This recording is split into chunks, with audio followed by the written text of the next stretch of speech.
dalam dunia takkan sunyi dari ujian. Lenyap yang satu dan yang lainnya, begitulah tiada putusnya.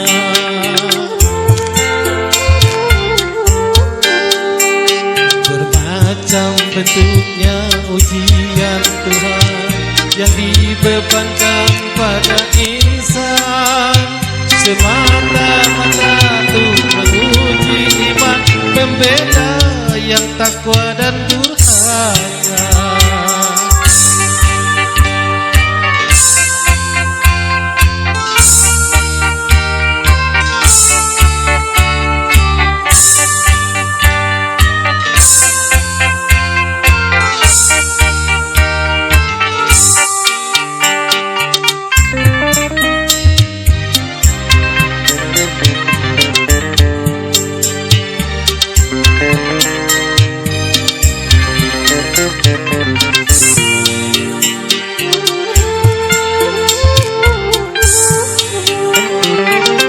Apabila kau menemui musibah, jangan lalu putus asa.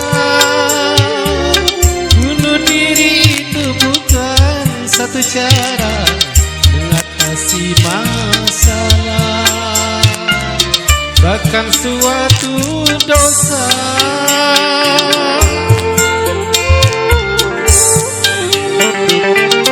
Apabila kau menemui musibah, sabar serta tawakallah, supaya kau memperoleh kemenangan dalam ampunan Tuhan, penuh kebahagiaan.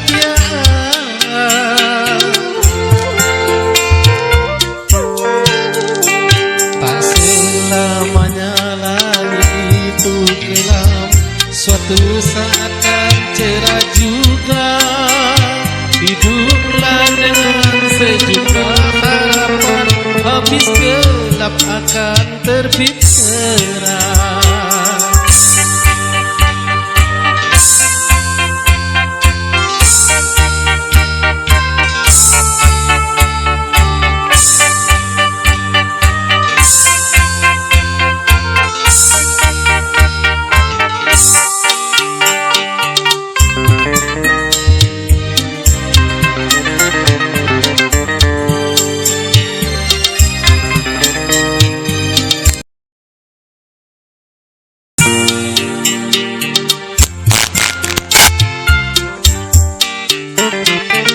Apabila kau menemui musibah, lalu putus asa.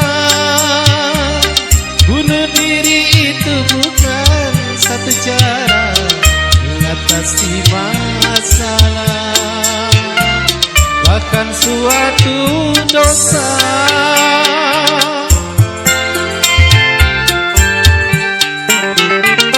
Apabila kau menemui musibah, sabar serta tawakallah, supaya kau memperoleh kemenangan dalam ampunan Tuhan, penuh kebahagiaan.